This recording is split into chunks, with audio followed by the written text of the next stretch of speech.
is Larry DuBose at DuBoseWoodworking.com. I got asked recently by a client if I would make what would be a dream range hood for them inside of their kitchen. I want to show you how we got that done and some of the best practices and then best materials to be able to do, whether you're making, it might not be a range hood, but if you're making cabinets, if you're going to be making some other type of furniture, what are some of the best connections that you can use? What's something that's going to be durable? And what is some difference in quality of material? Before I talk too much more about all of those details, let's just jump into it, see what type of thing that they're looking for and how we're going to get that done. So let's go ahead and take a look at how this unit comes together. The front and side of this are going to be 1/2 inch hickory plywood.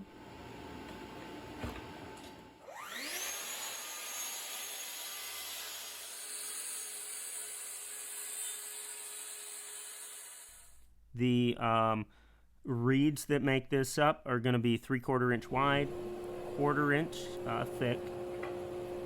I'll go ahead and run some inch-thick hickory boards through the table saw and split them in half, then go ahead, run them back through the planer, through the table saw again, get them to width, then move back to the planer and get everything to just the right thickness.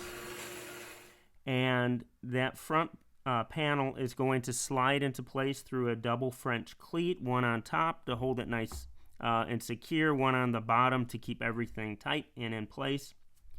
When we see the face frame put together, we're going to use a 1/8 inch deep tenon with an accompanying mortise inside of the vertical stiles.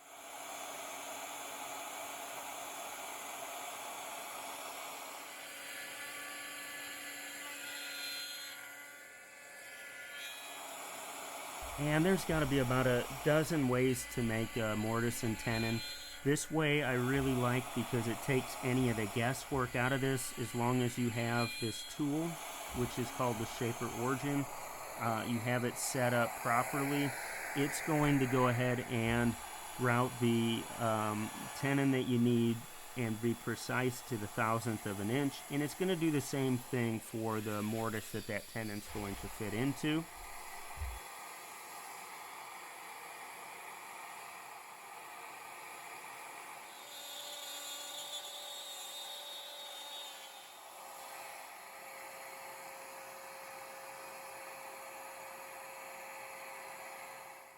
Now that we've got that all fit, we can go ahead and glue the face frame together. Check for square, move on to the next piece.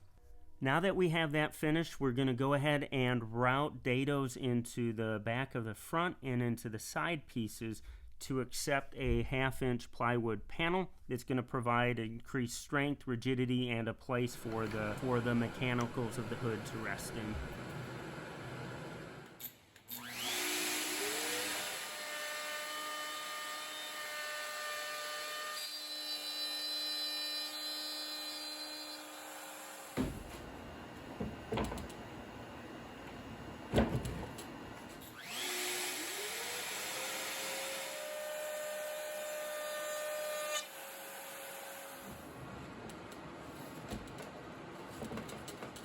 With all of that done, we can put our pieces together, attach the sides, followed by the bottom, the back, and the top.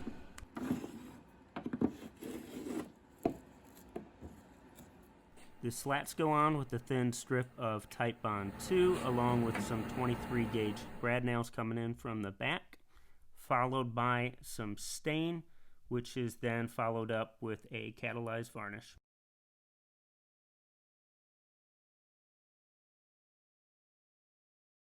We're getting real close to the final install, but before we jump into that, I want to say a couple things about the underside of this range hood. We're going to notice some things going up on the screen that's going to tie into what we're looking at. There is a process. If you notice these 3 different vials right here, okay, these 3 different vials are going to show us something that's going to be really important for that underside of the range hood. So that vial that's just clear water, that's room temperature. All of the red water going in is water that's hot. All of the blue water is water that's going to be cold. So in this center picture, what you're going to notice is that hot water starts to cool down, and you'll see that settling over time. That cool water is going to warm up. However, if we take that hot water, put it directly at the bottom, it immediately rises up to the surface. If we take the cold water and set it on the surface, it's immediately going to fall down. Now let's see this in real time with the air. This is a little smoke chamber that I put together, and we're finding that smoke moving horizontally across until it hits that surface that's warm, and you see it going up to the top. So just imagine that you're cooking with under this range hood.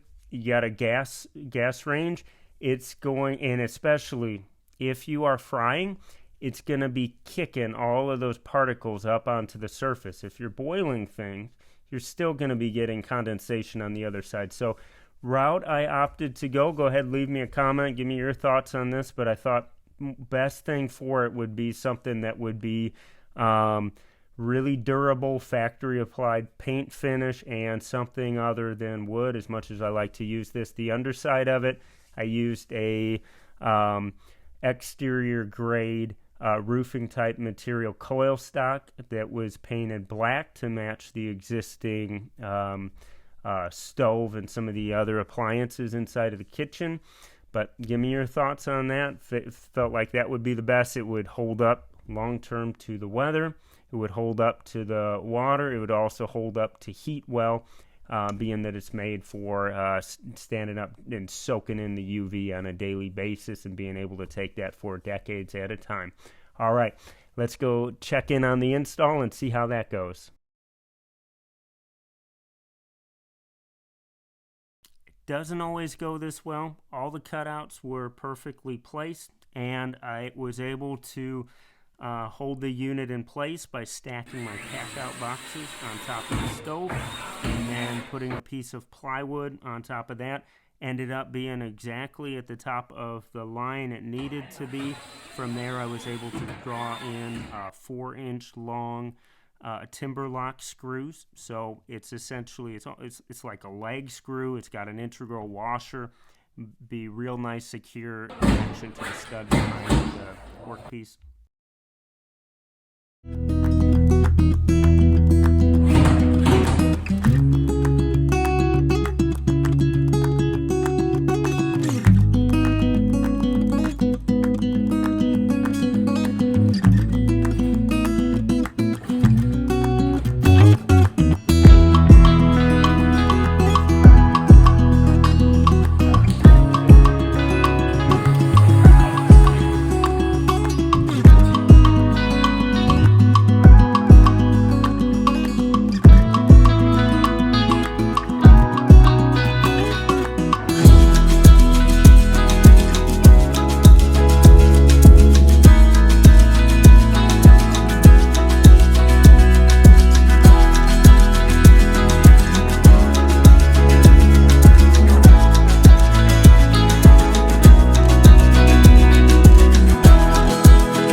To give one last shout out in this video to the company that helped me to get the stain and the finish just right and just to what the client was looking for, and that is Woodwright Finish.